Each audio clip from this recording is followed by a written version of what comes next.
चिटिक्क परेर टोपी सोपी लाएर टोपी दिवस जसरी कति टाढै हिँड्नु भएको?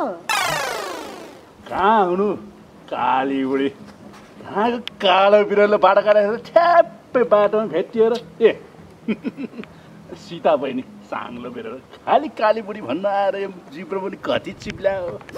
हत्तेरी दाजु टेन्सन नमान्नु न, कालो छु कालो भन्न के भएर म रिसाउँदिनँ के रे, त्यो पनि मेरो दाजुले भन्दैमा। हुन त अब रिसा छैन त भन्छौ काली बुढी, ए घरि काली बुढी ल म आफै माफ माग्नु पर्छ, सरी।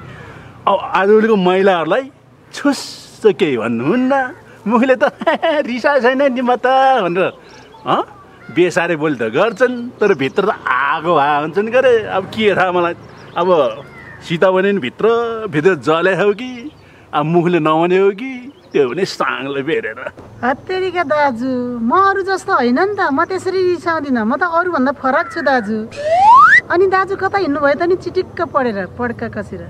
त्यही त नि, मन पनि कस्तो हो नौनी घि जस्तो नरम। अब प्रत्यक्ष अगाडि काली बुढी भन्दा नि नरिसाउने, ढाड पछाडि काली बुढी भन्दा नि नरिसाउने। आहा, अब कता हुनु, यसो परतिर त्यो फुल फुल फुल पो भनेछु, यसो गाउँतिर घुम भनेर। अब काम पनि थिएन, घरमा कति बस्नु, शरीर दुख्ने मात्रै, बुढी यसो खुट्टा तन्कायो त अलिअलि एक्सर्साइज हुने भयो, त्यो भएर यसो गाउँतिर जानु लाग्यो। अनि सीता बहिनी कता हो त नि साङ्लो बेरेर। ओहो दाजु, फुल त भन्नुभयो, कुखुराको फुल हो कि बाह्रमासी फुल हो कि के फुल हो?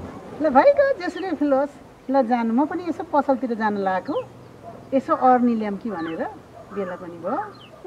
ए पसल पो जाने? ओहो, आ त सायदै परे जस्तो छ। बरु पसलमै 2-3 घन्टा भुलिदिए मलाई त असाध्यै राम्रो हुन्थ्यो। ल म पनि यसो यताउति भुल्ने काम छ, तपाईँ पनि जानुहोस्, म पनि लागेँ है त।